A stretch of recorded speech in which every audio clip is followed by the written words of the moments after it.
কাঁচা বয়সের প্রেম, তাও আবার হঠাৎ দেখার পর। ত্রিশঙ্কু বিদিশার মনে অজানার স্বপ্নের বাসা বেঁধেছিল। ও বাঁকা ইশারায় খুব আপন করে ফেলেছিল, কিন্তু ত্রিশঙ্কু কি পারবে বিদিশার এই গভীর ভালোবাসাকে পূর্ণ প্রাপ্তি দিতে? নাকি অচিরেই গোলাপের পাপড়ির মতো ঝরে যাবে তাদের স্বপ্ন? প্রিয় শ্রোতা বন্ধুরা, তাই লেটস নাইট হরর ডায়েরির আজকের নিবেদন গল্পকার শিশির বিন্দুর প্রেমের গল্প সেদিন পূর্ণিমা। সেদিন পূর্ণিমা, কোজাগরী লক্ষ্মী পুজো। ত্রিশঙ্কু তার বন্ধুদের সাথে বাড়ি বাড়ি ঘুরে প্রসাদ খাচ্ছিল। শিবপদ রায়ের বাড়িতে ঢুকলো প্রসাদ খাওয়ার জন্য। হঠাৎ দেখে একটা মেয়ে দুতলা হতে ওর দিকে তাকিয়ে আছে। ও ঢুকতেই প্রায় ওর কাছে চলে এলো, কিন্তু কোনো কথা বলল না। পরে দূরে গিয়ে ওকে লক্ষ্য করতে লাগলো। ত্রিশঙ্কু তো অবাক, এ আবার কে? মেয়েটি তো বেশ সুশ্রী। ত্রিশঙ্কু মনে মনে বলল। একগাল মিষ্টি হাসি দিয়ে আড়ালে লোকালো মেয়েটি। ত্রিশঙ্কুর তো প্রসাদ খাওয়া মাথায় উঠল। মেয়েটিকে দেখে ও বুঝতে পারল এই পাড়ার মেয়ে নয়, হয়তো বেড়াতে এসছে। কিন্তু ওর আচরণে অবাক হলো ত্রিশঙ্কু। যা হোক, প্রসাদ খেয়ে বাড়ি হতে বেরোনোর সময় আবার ওপরের দিকে তাকালো। দেখে মেয়েটি সেখানে একা দাঁড়িয়ে আছে। ও তাকাতেই আবার একগাল হাসি দিয়ে লোকালো। ত্রিশঙ্কুর তো ত্রিশঙ্কু অবস্থা। বাকি প্রসাদ খাওয়া ওর আর হলো না। ও ওই বাড়ির ওর প্রায় সমবয়সী নাটু নামে একটি ছেলেকে জিজ্ঞেস করল, তোদের বাড়িতে ওই মেয়েটি যে একটু দূরে থেকে হাসছিল, ও কে রে? ও তো আমার পিসির মেয়ে, কলকাতা হতে এসছে। ও আচ্ছা। তা তোর কি দরকার? না, এমনি জিজ্ঞাসা করছি। তারপর ত্রিশঙ্কু আর কারো বাড়ি প্রসাদ খেতে গেল না, নিজের বাড়িতে ফিরে গেল। মেয়েটিকে ওর বেশ ভালো লেগেছে। তাই পরদিন থেকে ত্রিশঙ্কু বিকেল হলেই নাটুদের বাড়ির পাশ দিয়ে ঘুরঘুর করে এবং উপরের দিকে তাকায়। কখনো মেয়েটির সাথে দেখা হয়, কখনো বা হয় না। দেখা হলেই একগাল হাসি দিয়ে লুকিয়ে পড়ে। ত্রিশঙ্কু মেয়েটির হাসির দোদুল দুলনায় দোদুল্যমান। মেয়েটির নাম বিদিশা, কিন্তু ত্রিশঙ্কু তখনও মেয়েটির নাম জানতে পারেনি। ত্রিশঙ্কুদের বাড়ি হুগলি জেলার চুঁচুড়া শহরে। বাবা বৈদ্যনাথ দে সোনার ব্যবসায়ী। চুঁচুড়া শহরে গজমতি জুয়েলার্স, বৈদ্যনাথের দোকান, এটা তাদের 3 পুরুষের ব্যবসা। সুতরাং স্বর্ণকার হিসেবে বেশ নাম আছে। পিতা অশ্বিনীনাথ দে একজন সুপ্রতিষ্ঠিত স্বর্ণ ব্যবসায়ী ছিলেন। বৈদ্যনাথের স্ত্রীর নাম মালা দেবী। বৈদ্যনাথের 2 ছেলে, কোনো কন্যা সন্তান নেই।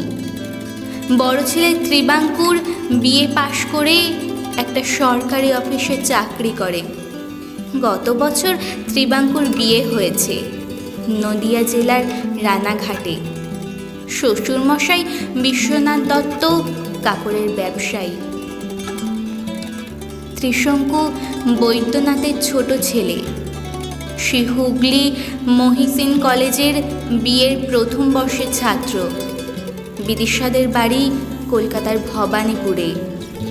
ঠাকুরদা নিরীশ্বর দত্ত খুব নামকরা লোক ছিলেন। বাবা সব্যসাচী দত্ত IBM কোম্পানির নামকরা ইঞ্জিনিয়ার। স্ত্রীর নাম সুলেখা।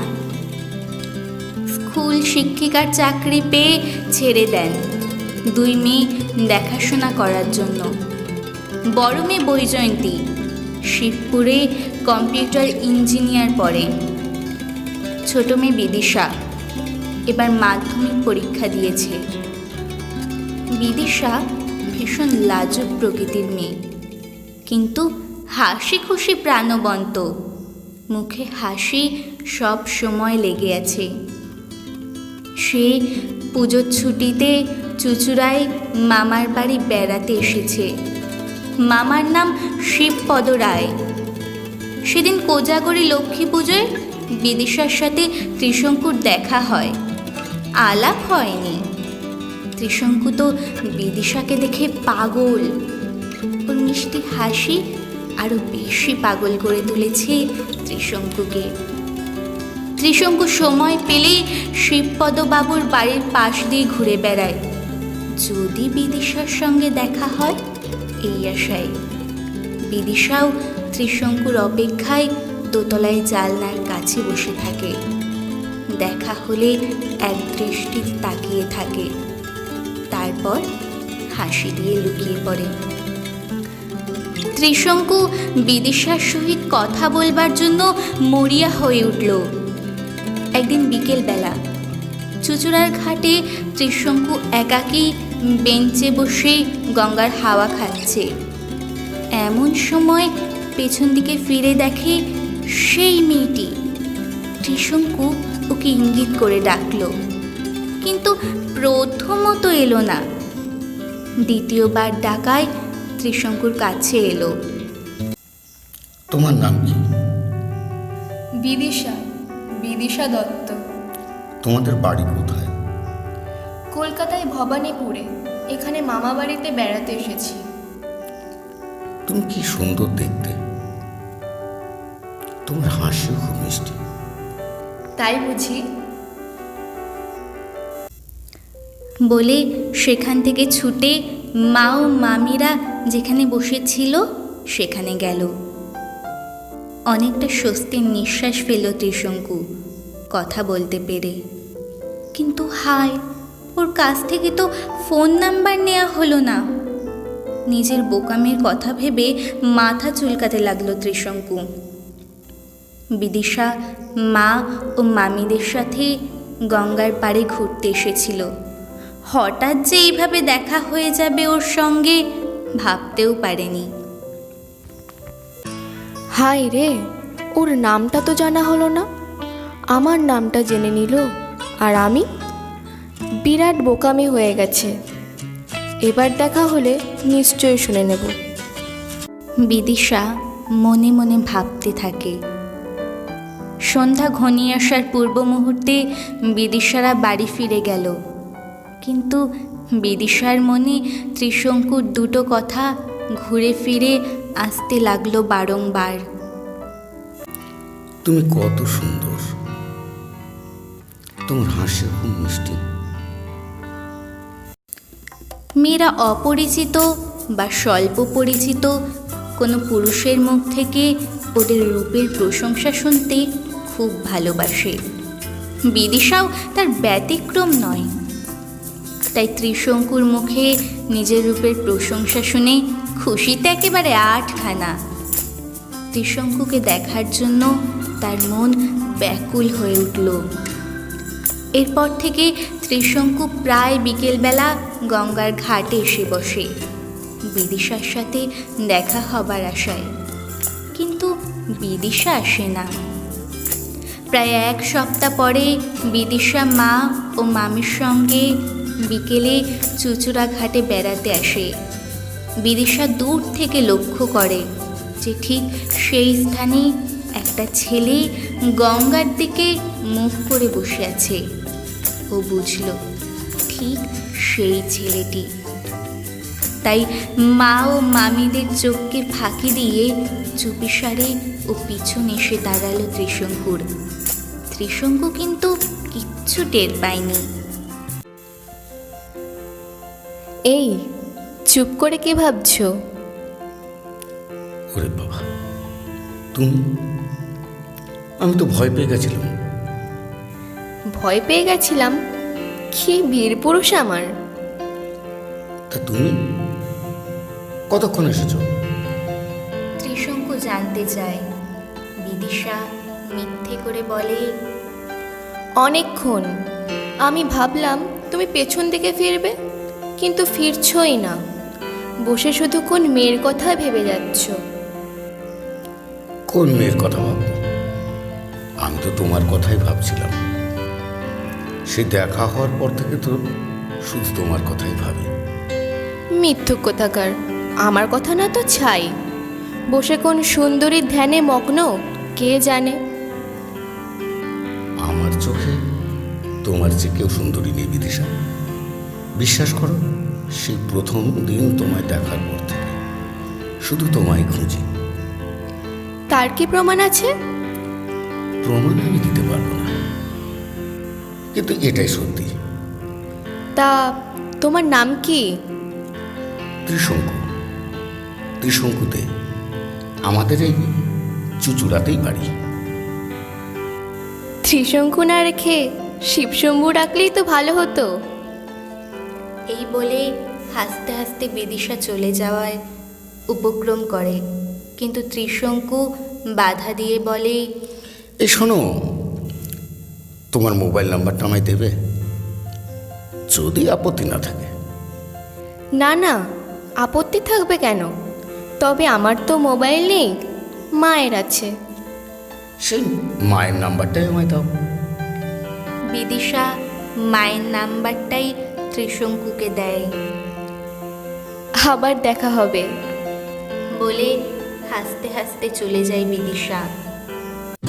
মোবাইল নাম্বার পেয়ে ভীষণ খুশি হয় ত্রিশঙ্কু, কিন্তু ফোন করলে তো ওর মা ধরবে, আর ছেলেদের গলা শুনতে পেলে তো কেটে দেবে। সুতরাং কোনো মেয়েকে দিয়ে ফোন করাতে হবে, মনে মনে ভাবে ত্রিশঙ্কু। এরপর ত্রিশঙ্কু বাড়ি ফিরে যায়। ওর মা মালা দেবী বলেন, কিরে ত্রিশঙ্কু, আজকাল কোথায় ঘুরে ঘুরে বেড়াস? অবসর সময় একটু দোকানে বসে বাবাকে সাহায্য তো করতে পারিস। ওসব দোকানদারিটারি আমার দ্বারা হবে না মা। আমার দোকানে মন বসে না। তা কি চাকরি করবি? কিন্তু পড়াশোনা তো মন দিয়ে করছিস না। কদিন তো দেখছি কেমন উড়ু উড়ু মন। কি হয়েছে রে তোর? কি হবে আবার? এই বলে সেখান থেকে অন্যত্র চলে গেল। এদিকে বিদিশা বাড়ি এসে ত্রিশঙ্কুর কথাগুলো ভাবে। ভাবতে ভাবতে সে একেবারে ত্রিশঙ্কুতে মিশে যায়। তার মনের সমস্ত আঙিনা জুড়ে যেন ত্রিশঙ্কু বিরাজ করছে। সে মনে মনে বলে, কি অদ্ভুত এই মানুষটি, কি অদ্ভুতের প্রেম! ওর চোখের প্রতিটি দৃষ্টিতে আমি অনাবিল প্রেমের রূপ দেখেছি। সত্যি ত্রিশঙ্কু ভীষণ ভালো লোক।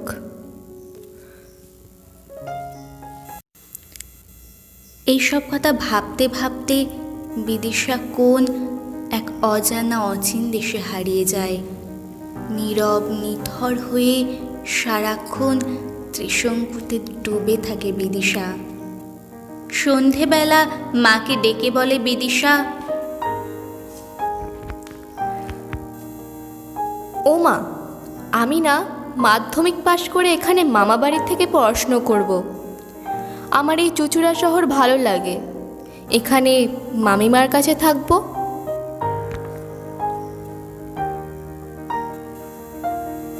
ওর মামি শুনে বলে, বেশ হবে, তুই থাকলে আমি মাঝে মাঝে তোর সঙ্গে একটু গল্প করতে পারবো। কিন্তু ওর বাবা কি এখানে রাখতে দেবে? তার তো ছোট মেয়ে অন্তপ্রাণ। অফিস থেকে এসে আগে বিদিশা কোথায়, পড়াশুনো করছে কিনা ইত্যাদি খবর নেবে। তোর বাবা যদি রাজি হয় তো আমার আর কি, থাকবে এখানে মামির কাছে। বিদিশার মা বলেন। বিদিশার মায়ের মন্তব্যে অনেকটা খুশি হয়, কিন্তু বাবা যদি বিগড়ে যায় তাহলে কি হবে? এই ভাবনায় সে ব্যাকুল হয়ে ওঠে। ত্রিশঙ্কুকে ছেড়ে সে এখান থেকে যেতে পারবে না। কয়েকদিন পর বিদিশাদের কলকাতায় ফিরে যাওয়ার তোড়জোড় শুরু হয়। বিদিশা যেতে চায় না। অগত্যা বিদিশার মা সুলেখা দেবী ওর বাবাকে ফোন করেন, কিন্তু বিদিশার বাবার নির্দেশে ও কলকাতায় ফিরে আসুক। ফলে বিদিশাকে কলকাতায় ফিরে যেতে হয়। কলকাতায় ফিরে বিদিশা অধীর হয় ত্রিশঙ্কুর জন্য। সে চুচুড়া আসার জন্য ওর মাকে পীড়াপিড়ি করতে থাকে। আমি কি করব বল? তোর বাবা যদি যেতে না দেয় তো আমি কি করতে পারি? তুমি বাবাকে বুঝিয়ে বলো যে আমি মামা বাড়ি থেকে পড়াশুনো করব। কলকাতা থুয়ে ওই চুচুড়ায় তোর বাবা যে পড়তে দেবে আমার তো মনে হয় না। বিদিশা ভীষণ সমস্যায় পড়ে। সে কী করবে ভেবে পায় না। ইতিমধ্যে বিদিশার মায়ের মোবাইলটা বেজে ওঠে। বিদিশার মা মোবাইল ধরেন। হ্যালো, কে আপনি? কোত্থেকে বলছেন? ওধার থেকে একটা মেয়েলি কণ্ঠস্বর ভেসে আসে। আমি বিদিশার বান্ধবী অনিশা, চুচুড়া থেকে ফোন করছি। বিদিশার মা ওকে ফোনটা দেয়। বিদিশা ফোন ধরে। হ্যালো, আমি অনিশা, তুমি আমায় চিনবে না। নাও ত্রিশঙ্কুর সঙ্গে কথা বলো। বিদিশা লাফিয়ে ওঠে, কিন্তু মায়ের কথা ভেবে নিজেকে সংযত করে। ও মোবাইল নিয়ে অন্য ঘরে চলে যায়। হ্যাঁ বলো। বিদিশা বলে, তুমি চলে গেলে, তা আমায় ফোন করলে না কেন? তোমার নাম্বার তো আমার কাছে নেই। ও তাই তো। তা কবে আসছো? জানি না, বাবা যেতে দিচ্ছে না। তবে আমি চেষ্টা করছি, তুমি ভেবো না। এই শোনো, বেশিক্ষণ কথা বললে মা আবার সন্দেহ করবে। তুমি পরশু বিকেলে ফোন করো, ঠিক 4:30। ত্রিশঙ্কু ফোন রেখে দিল। সেও ভীষণ চিন্তায় পড়ল। যদি বিদিশা আসতে না পারে তাহলে কি হবে ইত্যাদি ভাবতে থাকে ত্রিশঙ্কু। এর কিছুদিন পর মাধ্যমিক পরীক্ষার ফল প্রকাশ হয়। বিদিশা 4টে সাবজেক্টে লেটার সহ মার্কস নিয়ে পাশ করে। ওর বাবা কলকাতায় পড়াশোনা করতে বলে, কিন্তু বিদিশা নাছোড় বান্দা। সে মামার বাড়ি থেকেই পড়াশোনা করবে। ফলে ওর বাবা রাজি হয়ে যায় চুচুড়ায় পাঠাতে এবং বিদিশার মামার বাড়ি ফিরে আসে।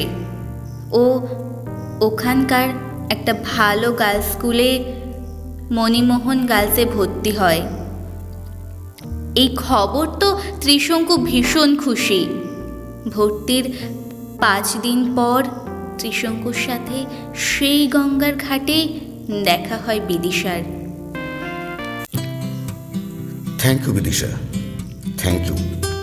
ত্রিশঙ্কু বিদিশাকে বলে, আমি তোমার জন্যই তো এখানে বুদ্ধি করে ভর্তি হলাম। বাবা মা কিছুই জানে না যে তাদের মেয়ের বিদিশার হঠাৎ করে চুচুড়ার প্রতি টান হলো কি করে। ত্রিশঙ্কু তো আনন্দে হাসিতে ফেটে পড়ল। ত্রিশঙ্কু, জল আছে? একটু জল দাও তো। সেই স্কুল থেকে সোজা এখানে চলে এসেছি, জানি তুমি এখানে আছো তাই। বেশ করেছ, তুমি বসো, আমি জল আনছি। ত্রিশঙ্কু জল আনতে চলে যায়। বিদিশা বসে গঙ্গার দিকে তাকিয়ে থাকে, মনে ভীষণ আনন্দ। তার ত্রিশঙ্কু আজ তার পাশে আছে। এই জল নাও। ত্রিশঙ্কু জল দেয়। মনের দুয়ার খোল রে আজি, প্রাণের দুয়ার খোল। মনের দুয়ার খোল রে আজি, প্রাণের দুয়ার খোল। দিল দরিয়ার মনের দুয়ার গানের সুর ও ভাবের মধুরিমায় উভয়ের প্রাণ হৃদয় ভেসে যায়। এক ঐকান্তিক ভালো লাগা মনের ভিতর দিয়ে তরঙ্গায়িত হয়ে খেলে যায় দুজনের। বিদিশা হঠাৎ বলে ওঠে, কি অপূর্ব গানের ভাবার্থ, কি অপূর্ব সুর। খালি গলায় এমন মধুর গান আমি কখনো শুনিনি। আমিও তাই। ভাটিয়ালি যে এত মধুর হয় তা আমার জানা ছিল না। তুমি কখনো গঙ্গায় সাঁতার কেটেছো? বিদিশা ত্রিশঙ্কুর কাছে জানতে চায়। হ্যাঁ, বহুবার। লঞ্চে উঠে আমরা কিছু দূর গিয়ে নদীতে ঝাঁপ দিয়ে পড়তাম। সে যে কি আনন্দ তোমায় বলে বোঝানো যাবে না। দল বেঁধে কত সাঁতার কেটেছি এই গঙ্গায়, কিন্তু এখন আর ভালো লাগে না। এরপর গঙ্গালীলা সমাপ্ত করে ওরা বাড়ি ফিরে যায়। প্রায় সপ্তাহখানেক পরের কথা। সেদিন বিদিশা ক্লাস ফাঁকি দিয়ে ত্রিশঙ্কুর সঙ্গে ঘুরতে বেরিয়েছে। চুচুড়ার একটি রাস্তার ধরে দুজনে গল্প করতে করতে এগিয়ে চলেছে। রাস্তার দুপাশে ইউক্যালিপটাস গাছের সারি। এক মনোরম ছায়া সুনিবিড় শান্তির ছোঁয়া মেশানো সুন্দর রাস্তা। সবুজ ধান ক্ষেতের বক্ষ ছিঁড়ে বহু দূর বিস্তৃত। কিছু দূর অগ্রসর হতেই সঙ্গীতের সুর ওদের কানে আসে। ওরা দুজন রাস্তা বেয়ে এগিয়ে চলেছে। আরও কিছু দূর অগ্রসর হতেই দেখা গেল একদল তরুণ তরুণী নৃত্য করছে। এরা পিকনিক করতে এসছে। কেউ কেউ সুরাতে গলা ভিজিয়ে আত্মবিস্মিত হয়ে মদিরতায় ভেসে গিয়ে দুলছে এবং বিকৃত সুরে সঙ্গীতের আধো আধো বুলি ছড়াচ্ছে। চলো যাই, ওদের সঙ্গে মিশে নাচাগানা করি। ত্রিশঙ্কু বিদিশাকে বলে, না না, সব মদ খেয়ে দুলছে। ওদের ওখানে গিয়ে আমরা কি করব? বরং আরও একটু এগিয়ে চলো, কোনো ভালো স্টপ দেখে বসি। ওরা রাস্তা বেয়ে এগিয়ে চলে। কিছু দূর এগিয়ে গিয়ে দেখে একটি ঝাউবন। বেশ রোম্যান্টিক পরিবেশ। এগোতেই দেখে দুটি জুটি প্রেম লীলায় মত্ত।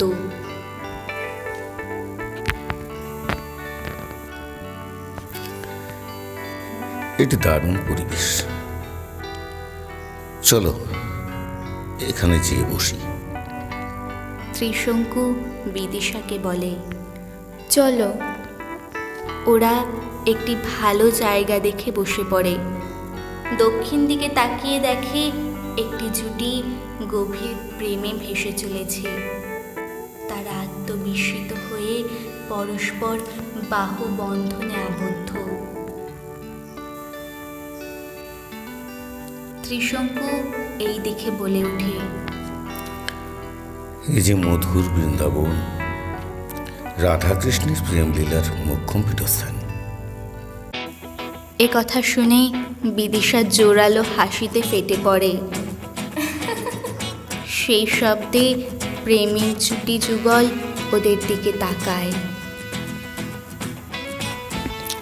আহ, লীলায় ব্যাঘাত করো কেন?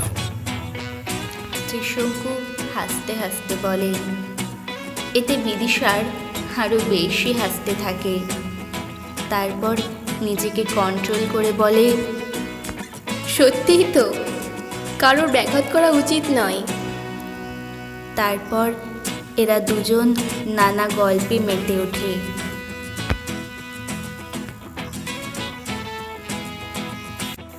আমরা মাঝে মাঝে এখানে আসব। বিদিশা হঠাৎ বলে ওঠে। ত্রিশঙ্কু হাসতে হাসতে বলে, এমন মধুর বৃন্দাবন, হৃদয় প্রাণ হারাই মন। মনের মাঝে ডুবিয়ে মন পায় যে সুখের সুখলগন। বা, দারুণ রোমান্টিক তো তুমি। তুমি তো কবি বনে গেছো। কবি বনে যাব না, কাব্য সরস্বতী যে আমার পাশে। এই বলে ত্রিশঙ্কু বিদিশাকে জড়িয়ে ধরে বাঁ হাত দিয়ে। বিদিশা হাসতে হাসতে বলে, এই সরস্বতী কিন্তু কাব্য বলার মতো ক্ষমতা নেই। আরে তা হলো a+b whole square equal to a² plus 2ab plus b square. ওরে বাবা, অঙ্ক মানে তো স্বয়ং শ্রীকৃষ্ণ। আমার ছোটবেলার ইংরেজি স্যার কি বলতেন জানো? অঙ্ক যে জানে সে স্বয়ং ভগবান, সে সর্বশক্তিমান বাঁশিয়াল। কিন্তু হে বাঁশিয়াল তো বাঁশি বাজাতে পারে না। বিদিশা হাসতে হাসতে বলে, বাঁশি বাজাতে না পারলেও হাসির মধুরিমায় ভাসাতে তো পারো। এই শুনে বিদিশা হাসতে হাসতে ত্রিশঙ্কুর কোলে লুটিয়ে পড়ে। ত্রিশঙ্কু তখন বিদিশার মুখটি দুহাতে উঁচু করে ধরে বলে, ওহে চন্দ্রমুখী, এই মুখ দেখে কত সুখী, মধুর মাধুরী যেন তুলিছে লহরিয়ে কি। বিদিশা সেই সময় দুহাতে দু চোয়াল ধরে ত্রিশঙ্কুর মুখটি নাড়িয়ে দিয়ে বলে, you are a great poet, I see. Trishanku তখন হাসতে হাসতে বিদিশাকে দু বাহু বন্ধনে জড়িয়ে ধরে। উভয় ভেসে যায় অট্টহাসির জীবন জোয়ারে। তারপর দীর্ঘক্ষণ এই প্রাণ মাতানো পরিবেশে কাটিয়ে বিকেল হলে তাদের বৃন্দাবন লীলা সমাপ্ত করে বাড়ি ফিরে আসে। এরপর 3 বছর পরের কথা। বিদিশা তখন কলকাতা বিশ্ববিদ্যালয়ে এমএসসি পড়ছে, আর ত্রিশঙ্কু এমএ পাশ করে চাকরি খুঁজছে। ওদের মধ্যে এখন আর তেমন দেখা হয় না। বিদিশা ফোন করে প্রায়, ত্রিশঙ্কু মাঝে মাঝে ফোন ধরে আবার ধরে না। বিদিশা বুঝতে পারে ত্রিশঙ্কু ওকে এড়িয়ে যাচ্ছে, কিন্তু কারণ বুঝতে পারে না। এদিকে ত্রিশঙ্কুর ইউনিভার্সিটিতে পড়াকালীন একটি বান্ধবীর সাথে খুব অন্তরঙ্গতা গড়ে ওঠে। মেয়েটি অতীব সুন্দরী, সুশীলা এবং দুরন্ত স্মার্ট, যে কোনো পুরুষকে সহজে ভোলাতে পারে। ত্রিশঙ্কু তার মোহিনীময় ইন্দ্রজালে বন্দী হয়। একটু একটু করে বিদিশাকে ভুলতে থাকে। মেয়েটির নাম মোহিনী। তার ভ্রুযুগল ও চোখ দুটি যেন মোহিনীর মোহ মেশানো আছে তাতে, যে কোনো পুরুষের মন সিক্ত হবে। তাছাড়া খুব স্মার্টলি ইংরাজি বলতে পারে, যার ফলে ত্রিশঙ্কুকে আরও ভালো লেগে যায়। দুজনে এক জায়গায় বসে গায়ে গা লাগিয়ে ইংলিশে গল্প করে। সারাক্ষণ প্রায় ইংরাজিতেই কথা বলতে থাকে।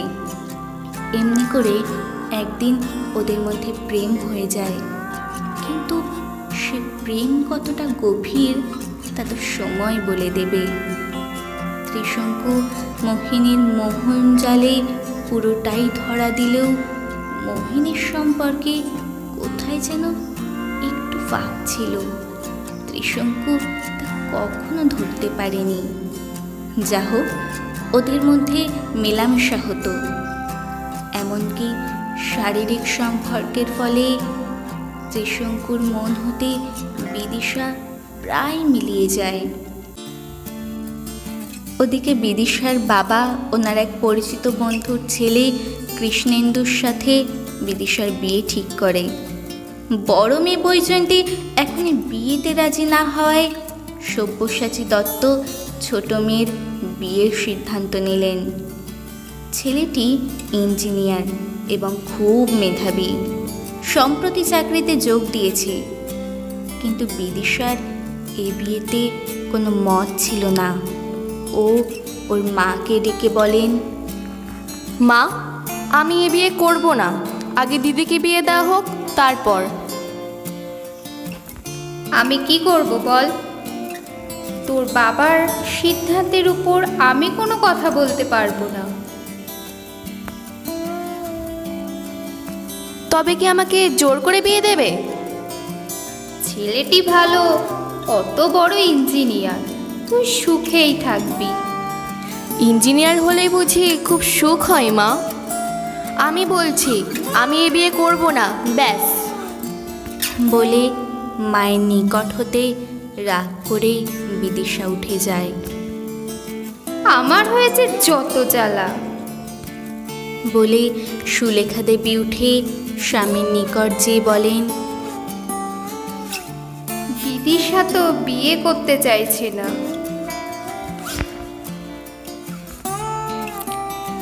চাইছে না বললেই হবে? বিয়ের সমস্তটাই পাকাপাকি হয়ে গেছে। তাছাড়া আমরা যা করছি ওর ভালোর জন্য করছি, সুতরাং এ বিয়ে ওকে করতে হবে। এই ছেলে হাতছাড়া হলে কি আর এমন ছেলে পাবো? সুতরাং বিদিশার মনের ইচ্ছের বিরুদ্ধে জোর করে কৃষ্ণেন্দুর সঙ্গে বিদিশার বিয়ে হয়ে যায়।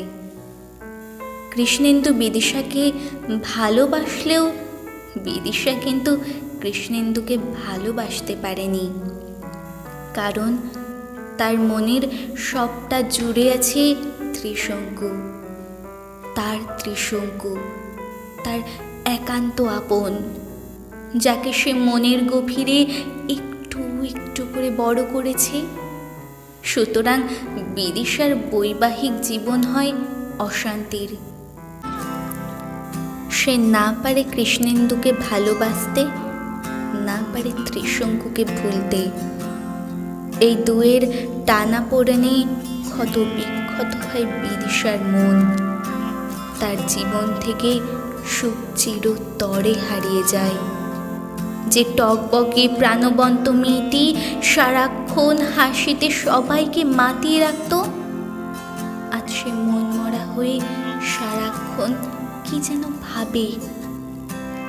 সে কৃষ্ণেন্দুকে ভালোবাসতে না পারার জন্য নিজেকে অপরাধী মনে করে, কিন্তু এ বিয়ে তো সে করতে চায়নি।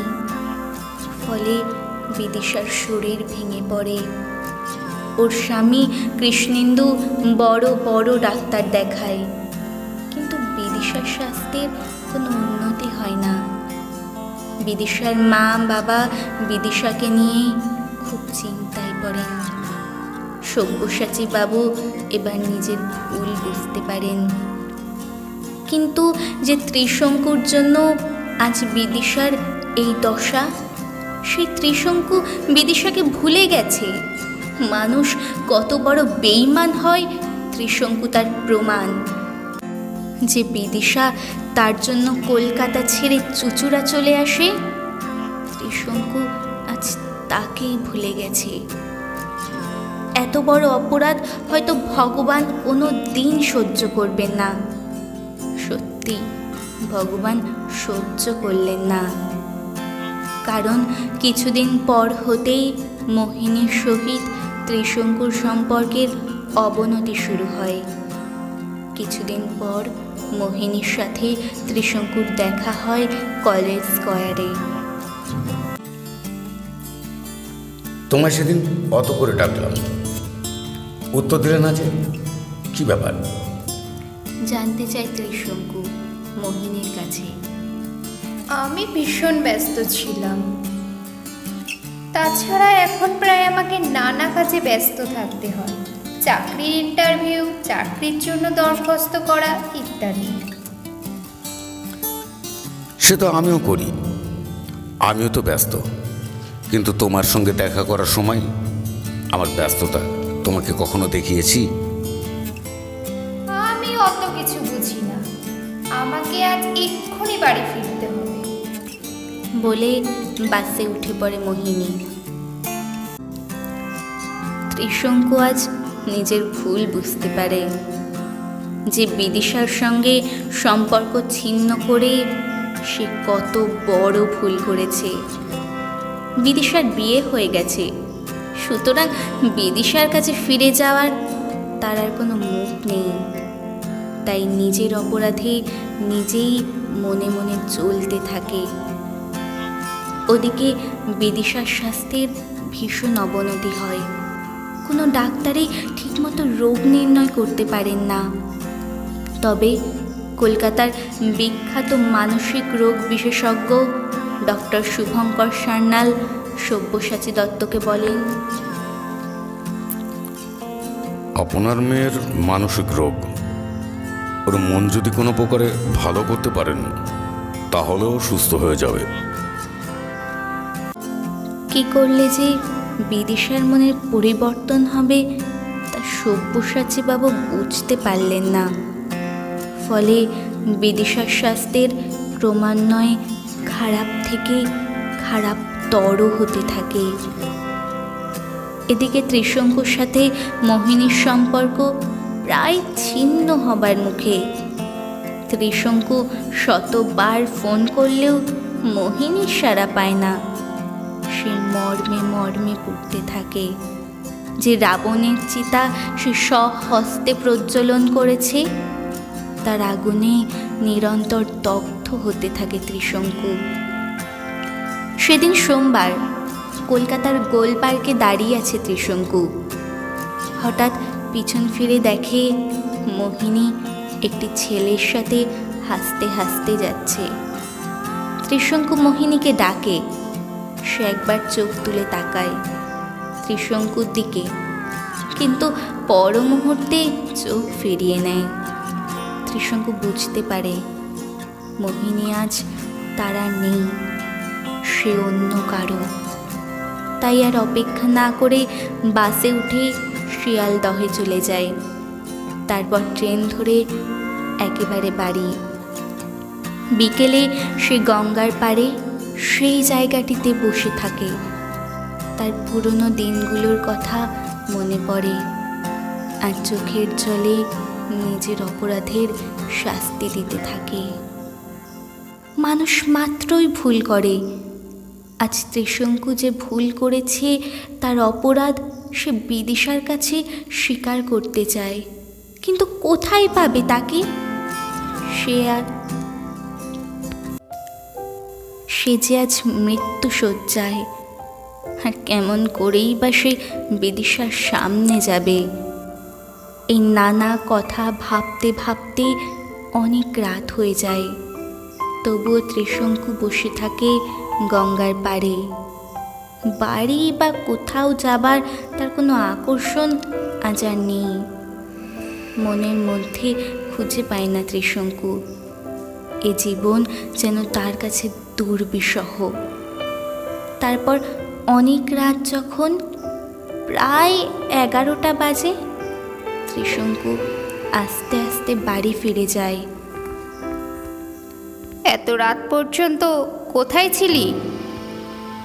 ত্রিশঙ্কুর মা জানতে চায়, কিন্তু ত্রিশঙ্কু কোনো উত্তর দেয় না। সে সোজা ঘরে গিয়ে শুয়ে পড়ে। ওর মা আবার ডাকে।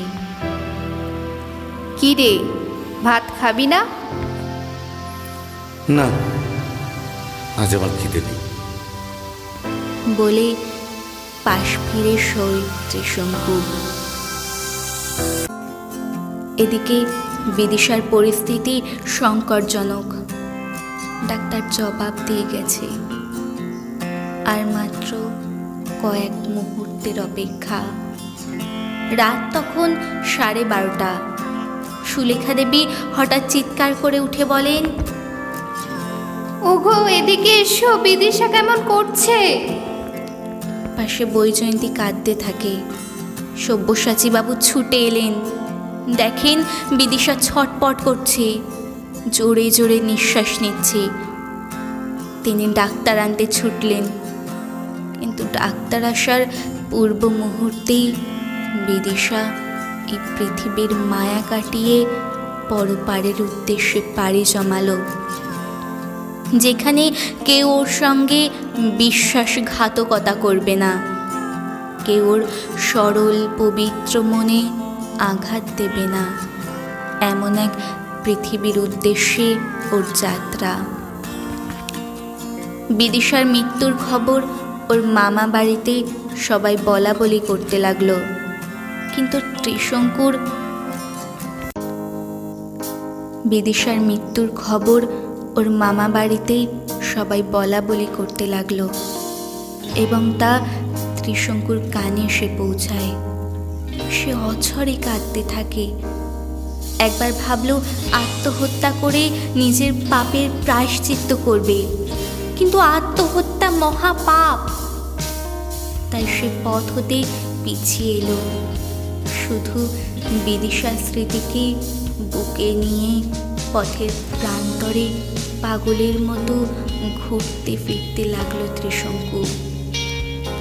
আর মনে হয় বিদিশার আত্মা যেন তার সম্মুখে এসে আঙুল তুলে বলছে, তুমি ঠক, তুমি জোচ্চোর, তুমি বিশ্বাসঘাতক, তুমি নরাধম।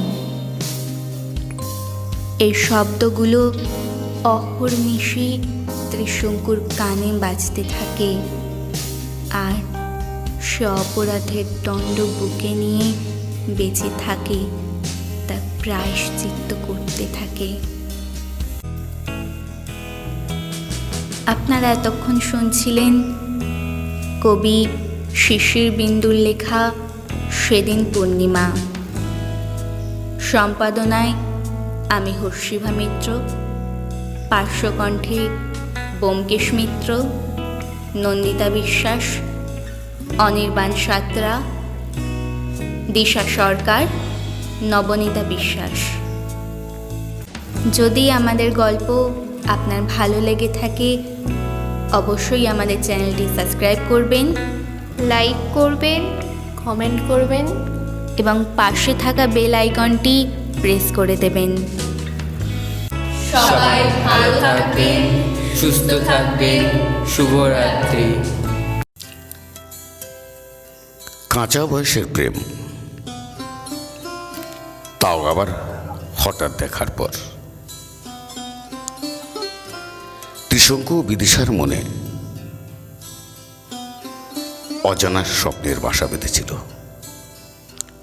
ও বাঁকা ইশারায় খুব আপন করে ফেলেছিল, কিন্তু ত্রিশঙ্কু কি পারবে বিদিশার এই গভীর ভালোবাসাকে পূর্ণ প্রাপ্তি দিতে?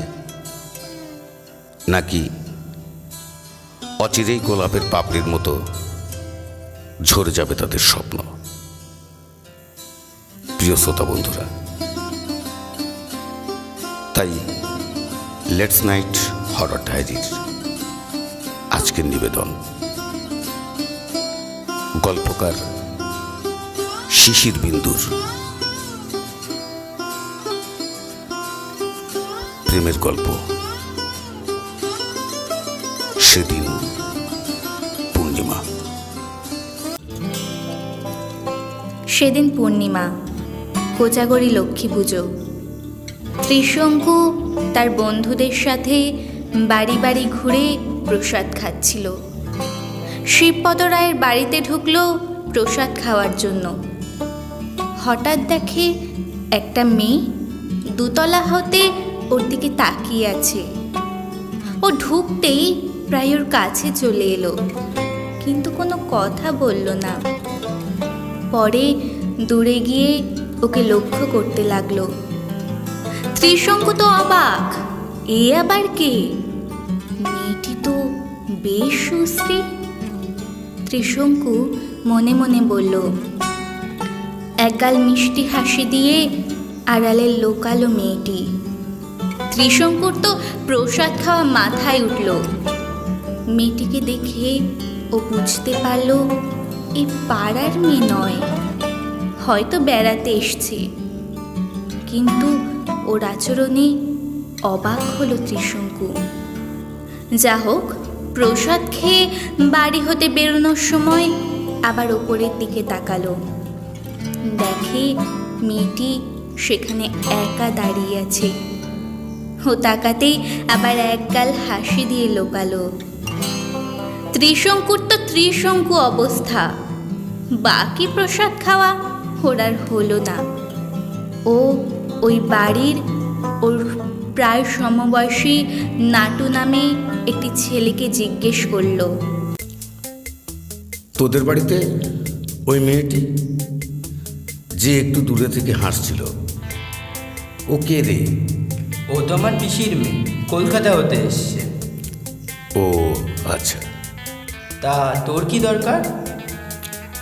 না, এমনি জিজ্ঞাসা করছি। তারপর ত্রিশঙ্কু আর কারো বাড়ি প্রসাদ খেতে গেল না, নিজের বাড়িতে ফিরে গেল। মেয়েটিকে ওর বেশ ভালো লেগেছে। তাই পরদিন থেকে ত্রিশঙ্কু বিকেল হলেই নাটুদের বাড়ির পাশ দিয়ে ঘুরঘুর করে এবং উপরের দিকে তাকায়। কখনো মেয়েটির সাথে দেখা হয়, কখনো বা হয় না। দেখা হলেই একগাল হাসি দিয়ে লুকিয়ে পড়ে।